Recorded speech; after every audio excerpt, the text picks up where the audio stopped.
Roman Reigns के इस baby face return ने डब्ल्यूडब्ल्यू की दुनिया को हिला के रख दिया। इनफैक्ट पूरी रेसलिंग की दुनिया को हिला के रख दिया है। इस बंदे ने अकेले वापस आके 100 मिलियन से ज्यादा व्यूज जनरेट कर दिया सोशल मीडिया पे।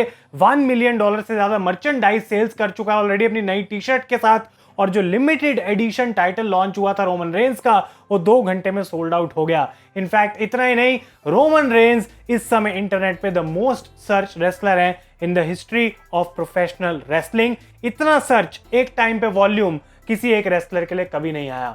तो क्लियर है ये बात कि the world wanted Roman Reigns, clear है ये बात कि you guys wanted Roman Reigns. और आज की इस वीडियो में हम बात करने वाले हैं कि स्मैकडाउन में इस सैटरडे को सुबह 5:30 बजे जब स्मैकडाउन स्टार्ट होगी तो रोमन रेंस वहां पे क्या करने वाले हैं, किस वे में उनको हम देखना चाहते हैं और क्या ऐसी चीजें हैं जो हम एक्सपेक्ट कर सकते हैं इस फर्स्ट अपीयरेंस से जो रोमन रेंस की होने वाली है फ्राइडे नाइट स्मैकडाउन में। मैं हूं आयुष और आप देख रहे हैं रेसल इंडिया। और कमेंट्स को मैं ओपन करता हूं। आज फटाफट से आपको नीचे जाना है और अपनी एक्सपेक्टेशंस भी बतानी है कि कैसे आप रोमन रेंस को देखना चाहेंगे स्मैकडाउन में first time as a baby face. क्या वो चीज है जो आपके हिसाब से होनी बिल्कुल जरूरी है। और कल हमने ब्लड लाइन की बुकिंग वाली वीडियो भी डाली थी जहां पे अब से लेकर रेसलमेनिया तक सारी स्टोरी बुक करी थी। वो आपने चेकआउट नहीं करी तो उसे देखना। लेकिन अभी एक और बहुत इंपॉर्टेंट बात चल रही है रॉ के बाद, और वो रैंडी ऑर्टन और गुंथर के मैच के बीच में है कि आखिर रैंडी ऑर्टन क्या फाइनली वर्ल्ड चैंपियन बनेंगे या फिर एक बार फिर से डब्ल्यूडब्ल्यूई रैंडी ऑर्टन को एक ऐसे स्पॉट में डाल रही है जहां पे लॉस लेने के अलावा कोई ऑप्शन ही और बचा नहीं है।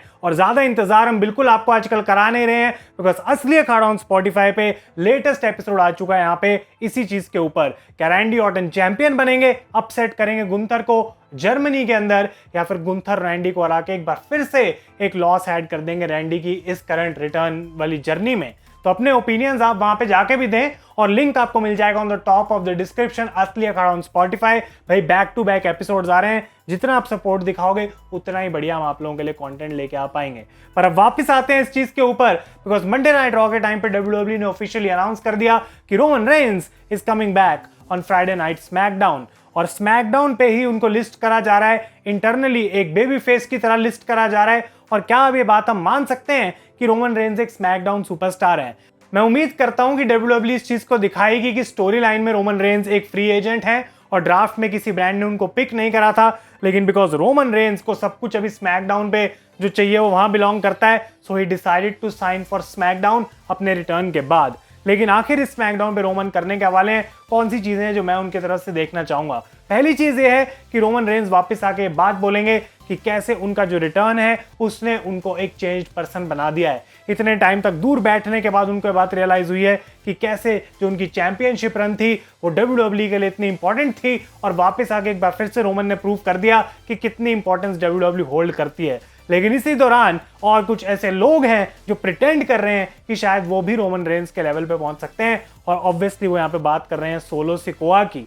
तो ये दूसरी चीज है कि सोलो सिकोआ को कॉल आउट करेंगे Roman Reigns Friday night SmackDown में। और फाइनली ये front face to face segment हमें देखने को मिल सकती है बिकॉज कब तक अवॉइड करेंगे सोलो रोमन को। ये फेस टू फेस कॉन्वर्सेशन तो होगी और कहीं ना कहीं रोमन रेंस आके क्लियरली अपनी इंटेंशंस बताएंगे कि सोलो जो तू कर रहा है वो बिल्कुल गलत है और जो मैंने तेरे को सिखाया था इतने टाइम से वो ऐसा बिल्कुल भी नहीं है, तू मुझे रिप्लेस नहीं कर सकता।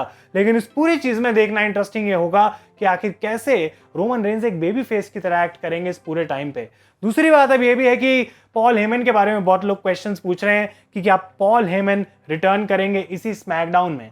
अब मैं अपना पर्सनल ओपिनियन पहले भी दे चुका हूं और आपको ये बता रहा हूं कि मुझे नहीं लगता कि अभी एकदम से रोमन को सबको वापस ले आना चाहिए और एक बड़ी ब्लड लाइन लाके सोलो के सामने खड़ी कर देनी चाहिए। रोमन पहले शायद अकेले सोलो को समझाने की कोशिश करें, मनाने की कोशिश करें, कुछ उनको अकल देने की कोशिश करें बिकॉज वो एज अ बेबी फेस आए हैं। वो पहले ट्राई करेंगे क्या ये काम मैं खुद कर सकता हूं या फिर नहीं। लेकिन जब सोलो उस बात को मानेगा नहीं और मे बी रोमन रेंस को अटैक करा जाएगा तब रोमन रेंस अपनी ब्लड लाइन को फॉर्म करेंगे। तो अभी 1 या 2 हफ्ते तो एटलीस्ट जिमी और पॉल हेमन को दूर रखना चाहिए। लेकिन बैश इन बर्लिन की बहुत बड़ा क्वेश्चन मार्क है कि क्या रोमन रेंस वहां कंपीट करेंगे या फिर वो कंपीट नहीं करेंगे। और उसका जो जवाब है वो तो हमें स्मैकडाउन में मिल जाएगा। लेकिन जो तीसरी और फाइनल चीज है जो कि मुझे लगता है रोमन रेंस करेंगे स्मैकडाउन पे आके, वो है कोडी रोड को काइंड ऑफ एक्नॉलेज, सीधा वर्ड से नहीं तो एक ये बात जरूर बोलेंगे कि जो सही तरीके से चैंपियनशिप को इस टाइम पे हैंडल कर रहा है वो कोडी रोड्स है। वो इस बात को एक्नॉलेज करेंगे कि कोडी रोड्स ने चैंपियन बनके सही तरीके से फाइट लड़ी और जो भी हमने करने की कोशिश करी उसके बावजूद Cody Rhodes is the undisputed champion. तो इस पॉइंट पे वो डिजर्व करता है। और अब इस पॉइंट पे सोच रहे होंगे कि यार आखिर रोमन ये सब क्यों बोलेगा, रोमन रेंज कभी ऐसा करता है क्या? लेकिन ये एक बेबी फेस रोमन रेंज है। अब कुछ लोग बोलेंगे ट्विनर है, तो ट्विनर भी ये सब बातें बोल सकता है बिकॉज उसके एक्शंस ऐसे होंगे उन लोगों के अगेंस्ट जो वो पसंद नहीं करता, जिन्हें हील वाले। लेकिन रोमन रेंज के जो एक्सप्रेशंस थे कोडी रोड्स की तरह समर स्लैम में, वो कहीं ना कहीं यही हिंट देते हैं कि रोमन को इतनी कोई प्रॉब्लम नहीं है अब कोडी रोड्स के चैंपियन होने से, और हमने पॉडकास्ट में भी यह बात डिस्कस करी थी।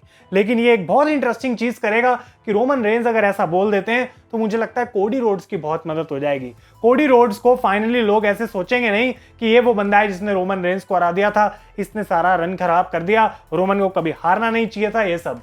अगर रोमन की वो एक्नॉलेजमेंट एक बेबी फेस लेवल पे स्टोरी लाइन में कोडी रोड्स को मिल जाती है तो आई थिंक कोडी रोड्स की इस चैंपियनशिप रन में बहुत ज्यादा असर आ सकता है। और Cody Rhodes versus Roman Reigns की बजाय क्या कोडी रोड्स और रोमन रेंज टीम अप कर सकते हैं, ये क्वेश्चन मैं आपसे पूछने वाला हूं। बिकॉज जो टैग टीम मैच है वो बैश इन बर्लिन के लिए आइडियल रिटर्न मैच लग रहा है रोमन रेंज के लिए, जहां पे सीधा 1-on-1 तो नहीं पर पहले ब्लड लाइन वाली चीज सॉर्ट करने के लिए, क्योंकि रोमन को एक चाहिए बंदा, तो कोडी रोड्स ऑफर करेंगे कि मैं लड़ सकता हूं तेरे साथ और मैं ये प्रॉब्लम तेरी हेल्प कर सकता हूं सॉल्व करवाने में। और एक और चीज, क्योंकि कोडी रोड्स के पास अभी कोई लड़ने के लिए भी नहीं है अनडिस्प्यूटेड चैंपियनशिप के लिए, तो व्हाई नॉट उनको इस मैच में डालें। लेकिन जितना मैं सोचता हूं उतना ही मुझे बिलीवेबल नहीं लग रहा। कोडी और रोमन सेम टीम में हैं और लड़ रहे हैं बैश इन बर्लिन में, वो भी सोलो और जेकब फाटू के अगेंस्ट। बिलीव नहीं हो रहा अभी जब तक मैं उसको देखूंगा नहीं। तो मे भी उस पोजीशन में जिमी ज्यादा सूट करेंगे अगर वो वापस आते हैं। लेकिन आप लोग अपने ओपिनियंस मुझे जरूर बताएं, क्या कोडी रोड्स को बर्लिन में अपनी चैंपियनशिप डिफेंड करने के बजाय एक टैग टीम मैच दिया जा सकता है, ताकि उस चैंपियनशिप की वैल्यू जो है वो कम भी ना हो और फिर से कोडी रोड्स को कोई ऐसा अपोनेंट ना दिया जाए फॉर द टाइटल जो एक्चुअली में हम जानते हैं कभी जीतने वाला तो है नहीं, और कोडी रोड्स जो है उस चैंपियनशिप को इजीली रिटेन कर लेंगे। तो रोमन रेंज का जो रिटर्न होगा फ्राइडे नाइट स्मैकडाउन में, ये बहुत सारी चीजों को आगे सेट करेगा। और एक फाइनल क्वेश्चन जो मेरे दिमाग में रेज हो रहा है वो ये है कि ये रॉ वर्सेस स्मैकडाउन का जो बैटल चल रहा है आखिर इसमें क्या डिफरेंस आएगा, क्योंकि आप ये बात जानते हैं, मैं भी ये बात जानता हूं कि मंडे नाइट रॉ इस समय वे बेटर है फ्राइडे नाइट स्मैकडाउन से। और कुछ लोग सीरियसली डिफेंड करते हैं स्मैकडाउन को, आई डोंट नो व्हाई, कि भाई तुम WWE देख रहे हो, रॉ भी देखो, स्मैकडाउन भी देखो। अगर कोई बोल भी रहा है कि रॉ बेटर है स्मैकडाउन से, इसलिए बिकॉज वो है, तुम्हें स्मैकडाउन को डिफेंड करने की जरूरत नहीं है। लेकिन अब रोमन रेंज जब वहां पे चले जाएंगे और ये ब्लड लाइन की स्टोरी फाइनली अपने 5th गियर में दोबारा चढ़ेगी, तो स्मैकडाउन एक अच्छा कंपटीशन दे पाएगी मंडे नाइट रॉ को। अब हम ये नहीं चाहते कि हमको दोनों में से कोई एक पिक करना पड़े, लेकिन हम ये चाहते हैं कि दोनों शोज इक्वली गुड हो, ताकि जब मैं रॉ देख के आज खत्म करूं तो मुझे लगे कि अब स्मैकडाउन क्या करेगी ऐसा कि मंडे नाइट रॉ फीकी लगे, फिर स्मैकडाउन के बाद रॉ का हम इंतजार करें। तो बैक एंड फोर्थ जब चलेगा रॉ और स्मैकडाउन के बीच में, तो WWE ओवरऑल ऐसा लगेगा ही नहीं कि कहीं पे कुछ कमी हो रही है। तो ये जो रिटर्न है रोमन रेंज का, सिर्फ एक नहीं, दो नहीं, मल्टीपल चीजों को डिसाइड करेगा कि आगे पूरी स्मैकडाउन की डायरेक्शन किस वे में जा सकती है। और उनका जो फर्स्ट प्रोमो रहेगा as a baby face character, देखना इंटरेस्टिंग रहेगा वो क्या बोलते हैं। क्या वो WWE यूनिवर्स से अपोलोजाइज करके भी अपने आप को एक्नॉलेज करवाएंगे as the original tribal chief, और लोग वो करेंगे भी बिकॉज लोगों को पता है कि सोलो के बाद Roman is the actual tribal chief. आप लोग अपने ओपिनियंस बताएं मुझे नीचे कमेंट्स में कि किस तरीके से आप इस स्मैकडाउन के रिटर्न को देखते हैं गाइज। अपने ओपिनियंस जरूर दें और असली अखाड़ा ऑन स्पॉटिफाई को चेकआउट करना ना भूलें। बहुत ही बढ़िया एपिसोड है कि रैंडी ऑर्टन क्या आप 15th टाइम वर्ल्ड चैंपियन बन सकते हैं फिर नहीं, वो आप मिस ना करें। तो thank you so much for watching. अगर ये वीडियो आपको अच्छी लगे इसे लाइक करें। तब तक के लिए मैं हूं आयुष और आप देख रहे हैं रेसल इंडिया।